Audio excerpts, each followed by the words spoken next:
प्यारे दोस्तों, 61 हिजरी 10 मुहर्रम के दिन हजरत इमाम हुसैन रजी अल्लाह ताला अन्हु का सर मुबारक करबला के मैदान में जब सजदे की हालत में काटा गया तो अचानक से अंधेरा छा गया। पूरे करबला के मैदान में एक सन्नाटा, सूरज को ग्रहण लग गया, आसमान सुर्ख हो गया, बैतुल मुकद्दस की जमीन से खून उबलने लगा, खाना काबा हिलने लगा था। रसूल अल्लाह सल्लल्लाहु अलैहि वसल्लम की कब्र मुबारक सुर्ख हो गई थी। यह देखकर यजीद की फौज भी कांपने लगी थी। आज की इस वीडियो में हम आपको हजरत इमाम हुसैन रज़ियल्लाहु ताला अन्हु का एक ऐसी जिंदा करामत के बारे में बताने वाले हैं। आपको एक ऐसे मुबारक पत्थर के बारे में बताने वाले हैं जिनके ऊपर हजरत इमाम हुसैन का कटा हुआ सर मुबारक रखा गया था, और उस पत्थर से हर साल 10 मुहर्रम के दिन खून बहने लगता है, और यह पत्थर 10 मुहर्रम के दिन पूरा खून से सुर्ख हो जाता है। हजरत इमाम हुसैन रज अल्लाहु ताला अन्हु का यह एक ऐसी जिंदा करामत है जिसको देखकर आज भी लोग हैरान और परेशान हो रहे हैं। इस वीडियो में हम आपको इस पत्थर की पूरी जानकारी देने वाले हैं, इसलिए आप इसको आखिर तक जरूर देखें। और हजरत इमाम हुसैन रज़ियल्लाहु ताला अन्हु से अगर आपको सच्ची मोहब्बत है तो कमेंट बॉक्स में या हुसैन लिखकर अपने दोस्तों में जरूर शेयर करें ताकि और भी लोगों तक यह वीडियो पहुंच जाए। तो चलिए दोस्तों, शुरू करते हैं आज की वीडियो। हजरत इमाम हुसैन रज़ियल्लाहु ताला अन्हु की फजीलत और मर्तबा का अंदाजा हम क्या लगाएंगे, जिनके बारे में खुद रसूल अकरम हजरत मोहम्मद सल्लल्लाहु अलैहि वसल्लम ने फरमाया है कि हुसैन मुझसे है और मैं हुसैन से हूँ। जिसने हुसैन से मोहब्बत की उसने मुझसे मोहब्बत की। आप सल्लल्लाहु अलैहि वसल्लम ने इरशाद फरमाया, हसन और हुसैन मेरी दुनिया के 2 फूल हैं, मगर अफसोस आपके उसी फूल को यजीद ने 10 मुहर्रम के दिन करबला के मैदान में जो निहत्ता थे, बेदर्दी और जुल्मो सितम के साथ 3 दिनों तक भूखा प्यासा रखकर शहीद कर दिया।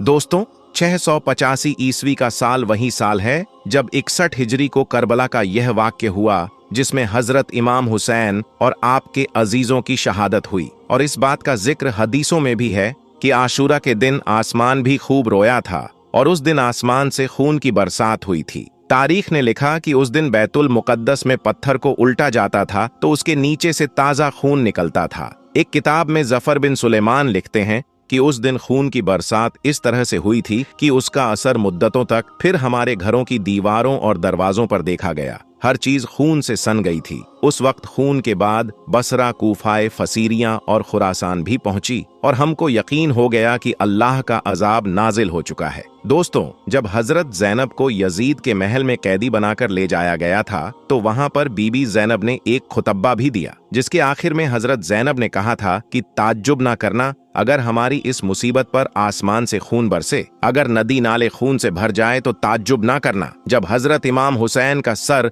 मुबारक नेजे पर आया तो आपका कटा हुआ सर भी अल्लाह की हम्दो सना करने लगा, कुरान पाक की तिलावत करने लगा। उसके बाद जालिमों ने आपके कटे हुए सर को नेजे पर रखकर कूफा और शाम की तरफ ले गए, क्योंकि यजीद का हुक्म था कि सर हुसैन को काटकर मेरे महल में लाया जाए। दोस्तों, शाम के एक जगह पर जिसमें राहिब की दरखास्त पर हजरत इमाम हुसैन का कटा हुआ सर एक रात के लिए उसमें रखा गया था। उस खानकाह में यह वो जगह है जहां पर इमाम हुसैन का सर मुबारक रखा गया था। उसके पास एक संगमरमर का पत्थर भी लगा हुआ है जिस पर अंग्रेजी में कुछ लिखा गया है, जिसका तर्जुमा यह है कि जब यजीद की फौज शहीदों के सर नेजे पर रखकर और इमाम हुसैन की बहन बेटियों को कैद करके कूफा से दमिश्क ले जा रही थी तो उसने हलम में कयाम किया था। यहाँ पर एक राहिब की दरखास्त पर इमाम हुसैन का कटा हुआ सर मुबारक इस खानकाह में एक रात के लिए रखा गया था। दोस्तों, उस मुकाम पर इस्लाम से पहले खानकाह थी। इस खानकाह के राहिब को जब यह भी मालूम हुआ कि यहाँ पर एक काफिला रुका हुआ है, उन्होंने अल्लाह के रसूल के खानदान के ज्यादातर मर्दों को शहीद कर दिया है और जो जिंदा बचे हैं उनको कैदी बना लिया गया है और उनको यह लोग यजीद के महल तक ले जा रहे हैं। तो यह सुनकर वह राहिब इस काफिले के पास पहुंचा और यजीदी फौज के कमांडर को कुछ पैसे और सोना देकर इमाम हुसैन का कटा हुआ सर मुबारक अपने साथ अपने खानकाह में ले आया और इमाम हुसैन के सर मुबारक को पत्थर पर रख दिया। उस वक्त वह पत्थर इमाम हुसैन के खून से सुर्ख हो गया था। उसके बाद जमाना यूं चलता रहा, एक के बाद एक राहिब आता रहा, मगर वह पत्थर जिस पर इमाम हुसैन की सुर्खी लगी हुई थी वह वहां पर वैसे ही मौजूद रहा। उसके बाद वह मुबारक पत्थर 335 हिजरी तक खानकाह में वैसे ही रखा रहा। फिर 335 हिजरी में एक बादशाह था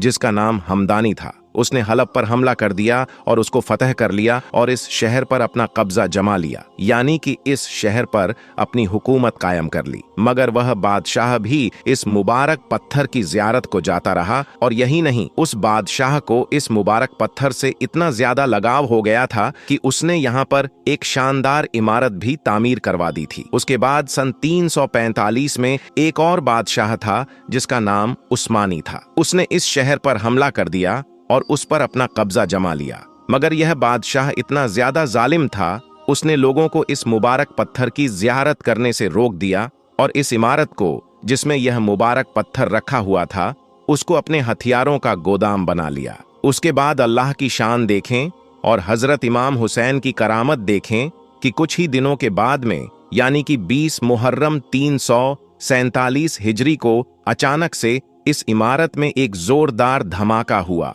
और यह इमारत पूरी तरह से जलकर खाक हो गया। मगर यह तारीखी पत्थर बिल्कुल महफूज रहा, यानी कि इस मुबारक पत्थर को कुछ भी नहीं हुआ, यह वैसा का वैसा ही वापस मिल गया। उसके बाद लोग इस मुबारक पत्थर को उठाकर मस्जिद ए जकरिया में ले गए, जो हल्ब में ही मौजूद था। मगर कुछ ही अरसे के बाद में उसको वापस उसी इबादत गाह में पहुंचा दिया गया जहां पर यह पत्थर शुरू में रखा हुआ था। इस तरह से यह मुबारक पत्थर वापस अपनी जगह पर आ गया। उसके बाद एक जाफरी इस्लामी सौख्ते ने इस इमारत को उसके पुराने अंदाज में फिर से तामीर करवा दिया, जो आज तक कायम है, और आज भी यह मुबारक पत्थर उसी इमारत में रखा गया है। दोस्तों, इस मुबारक पत्थर की खास बात यह है कि आज भी इस पत्थर से मुहर्रम 1 से लेकर 10 तारीख तक, यानी कि 10 दिनों तक खून बहता रहता है, यानी कि खून निकलता रहता है और यह पत्थर खून से सुर्ख हो जाता है। इन दिनों में इस पत्थर को देखकर ऐसा लगता है जैसे कि इस पत्थर को कोई गहरा जख्म लगा हो। खून के कतरे पत्थर से निकालकर बहते रहते हैं।